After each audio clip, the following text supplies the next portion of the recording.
Like, subscribe, and leave a comment. So here's your review of AEW Collision, the week commencing the 1st of April, April Fool's Day. Saturday. So it starts off with Adam Copeland coming out.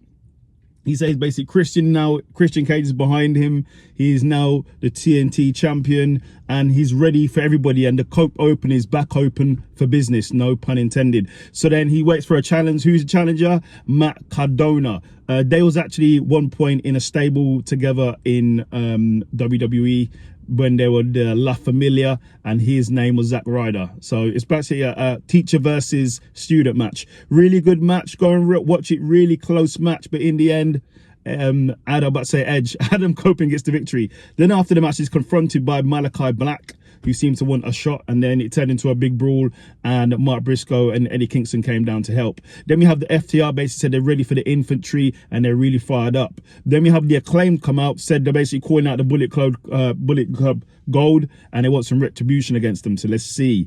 Then we have FTR versus the infantry in a really good match. This is for the AEW vacant tag team championships.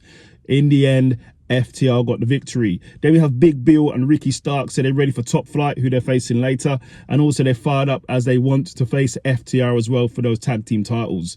Then we have Adam Copeland, Mark Briscoe and Eddie Kingston basically calling out the House of Black for a 6-man tag at Dynasty. So let's see what happens there. It will be a really good match. I'll be looking forward to that. Then we have Kyle O'Reilly versus some guy. Kyle O'Reilly gets the victory. Then we have Ricky Starks and Big Bill versus Top Flight in a great match. This is for the tag team, the vacant tag team AEW World Championships, as there's not a tag team champions right now.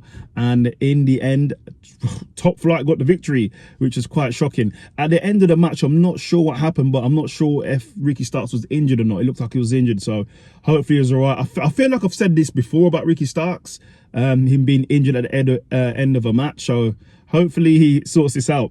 He doesn't want to be known as an injury-prone person, so hopefully he's right. Then we have Thunder Rosa versus Lady Frost in a really good match. Lady Frost is looking really good these days in ring performances, but she, to my knowledge, she's never won on AEW television, and she didn't win here either. Then in the main event, it's Bryan Danielson and Claudio Castagnoli, the BCC, and Shibata versus Lance Archer and the Righteous in a really good match. Go and watch if you haven't seen it. There was high flying moves. There was strongman moves. There was the bicycle knee. I think that's what you call it, bicycle knee.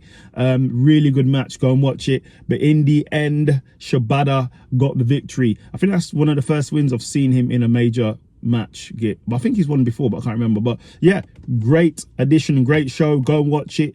And that's your review of AEW Collision.